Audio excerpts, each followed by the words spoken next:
Syahadat bagi Muhammad hanya di mulut saja. Sesungguhnya orang kafir ya, kafir seperti Kristen dan musyrik seperti Kristen itu akan masuk neraka jahanam dan Siapa yang mengucapkan la ilaha illallah Muhammadur Rasulullah dakhalal jannah. Semua umat Muhammad sallallahu alaihi wasallam masuk surga. Nabi yang mengatakan, datang sahabat bertanya, wa in zana wa in sarak, bagaimana kalau dia berzina? Bagaimana kalau dia mencuri? Kata Nabi, wa in zana wa in sarak, dia berzina, dia mencuri, tetap masuk surga. Berzina, mencuri, masuk surga. Berzina, mencuri, masuk surga. Makanya saya bilang, sob, Muhammad kalau diperiksa di pengadilan habis dia. Karena apa yang diomongin dia bertentangan dengan apa yang diomongin dia. Jadi Muhammad ribut sama dirinya sendiri. Tidak ada satu amalan yang bisa memasukkan ke orang ke surga. Di satu pihak Muhammad mengatakan orang mengucapkan syahadat masuk surga. Bahkan seorang Muhammad tidak mengerti makna tidak ada Tuhan selain Allah. Seorang Muhammad, bayangkan, pemimpin tertinggi di dalam umat Islam tidak mengerti makna syahadat. Dia memaknai syahadat itu hanya di bibir saja. Kenapa saya katakan hanya di bibir saja? Begini, biasanya kalau orang bersyahadat itu ada konsekuensinya. Dia harus mengimplementasikan. Kalau orang mengatakan tidak ada Tuhan selain Allah, maka Allah itu harus menjadi Tuhannya. Dia nggak boleh mendengarkan perkataan selain daripada perkataan Allah. Contoh, kalau orang berzina atau mencuri, contoh Angelina Sondak, gara-gara dia mualaf terus dia korupsi. Perhatikan, ketika Angelina Sondak syahadat, dia mengucapkan tidak ada Tuhan selain Allah. Lalu tidak lama setelah itu dia korupsi. Pertanyaan saya begini, ketika Angelina Sondak mencuri uang rakyat, siapa di situ yang sedang dia dengarkan? Dia sedang mendengarkan Allah atau dia sedang mendengarkan iblis? Karena ketika dia sedang mendengarkan Allah, maka dia harus mengikuti perkataan Allah. Makanya ketika dia mengucapkan syahadat, itu hanya di bibir saja, persis seperti yang diajarkan Muhammad. Barang siapa yang mengucapkan syahadat, dia masuk surga, sekalipun dia berzina, sekalipun dia mencuri. Makanya saya bilang, syahadat bagi Muhammad hanya di mulut saja, tidak ada implementasinya. Karena kamu potong-potong Ustadz Abdul Somad videonya, terus juga kamu potong-potong hadisku. Meskipun berzina dan mencuri tetap masuk surga. Salah. Kau kagak baca yang pertama dari hadis itu. Apa yang dikatakan oleh hadis itu? Ya, asalkan tidak syirik, ya, asalkan tidak syirik. Jika dia melakukan dosa zina dan mencuri, yang penting kagak syirik, ya, dia tetap akan masuk surga. Nah itu. Tapi hukum, bentar dulu, jangan kau potong dulu ya.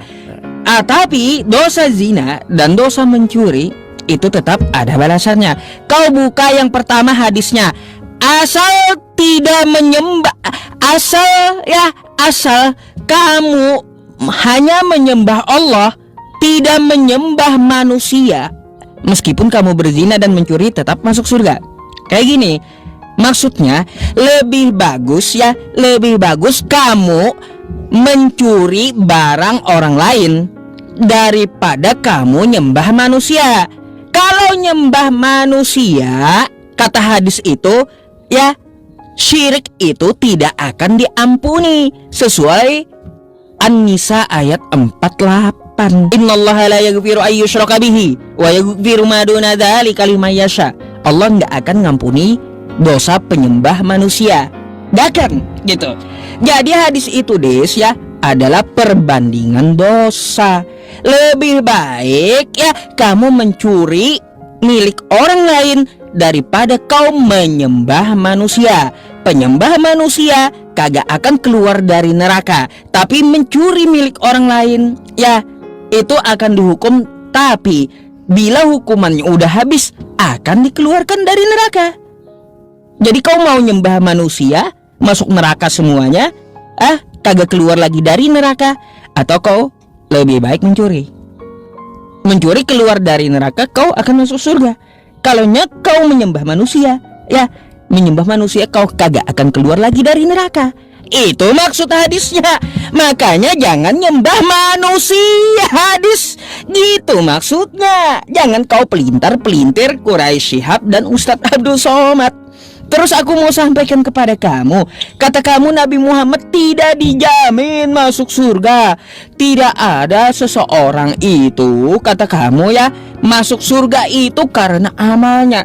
Sesuai sesuai dengan hadis yang kau baca, aku akui kagak ada ya seseorang itu masuk surga karena amal, tapi karena rahmat Allah.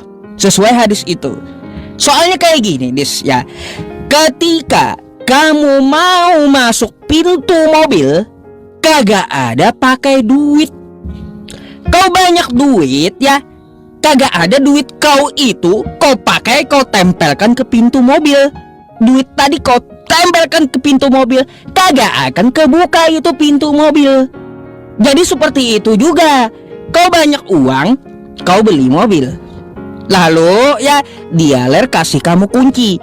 Dengan kunci itu kamu bisa buka pintu mobil, bukan dengan uang kau yang banyak. Begitu juga amalan itu ya bukan bisa memasukkan ke surga, tapi rahmat Allah lah yang memasukkan ke surga. Kayak gitu maksudnya. Buat apa beramal? Agar datang rahmat Allah. Rahmat Allah tadi yang akan bawa kamu masuk surga, buka pintu surga. Nih, aku jelaskan kepada kamu satu hal ya. Aku bawa ke hadis.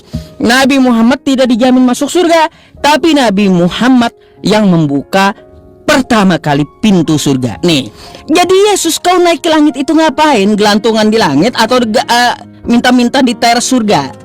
Ingat ya, Yesus pun kagak bisa buka kunci surga sebelum dibukakan Nabi Muhammad. Betul, Nabi Muhammad tidak dijamin masuk surga kata kamu, tapi Nabi Muhammad yang pertama kali membukakan pintu surga, bukan Yesus. Yesus masih gelantungan, Des ya. Gelantungan masih di langit, minta sama Nabi kami buat dibukakan pintu surga. Ingat tuh ya. Ingat tuh hadisnya. Ku bawa data ya. Nah, gitu Des ya, yang harus ku jelaskan samamu. Makanya ku bilang ya. Lebih hebat Nabi Muhammad, lebih tahu Nabi Muhammad daripada Yesusmu. Karena apa? Yesusmu kagak tahu apa-apa. Yesusmu tidak dapat berbuat apa-apa dari dirinya sendiri. Hadis udah ku jelaskan ya. Yang penting kagak nyembah manusia. Kalau kamu mencuri, hukuman mencurimu ya akan dihukum sebentar keluar dari neraka. Tapi penyembah manusia gak akan keluar dari neraka. Innalladzina kafaru min ahlil kitabi wal musyrikina fi nari jahannam khalidina fiha ulaika hum syarrul bariyah. Sesungguhnya orang kafir ya, kafir seperti Kristen dan musyrik seperti Kristen itu akan masuk neraka jahanam dan kekal ya di dalam neraka, kagak keluar lagi. Ulaika hum syarrul bariyah. Mereka itulah seburuk-buruknya makhluk.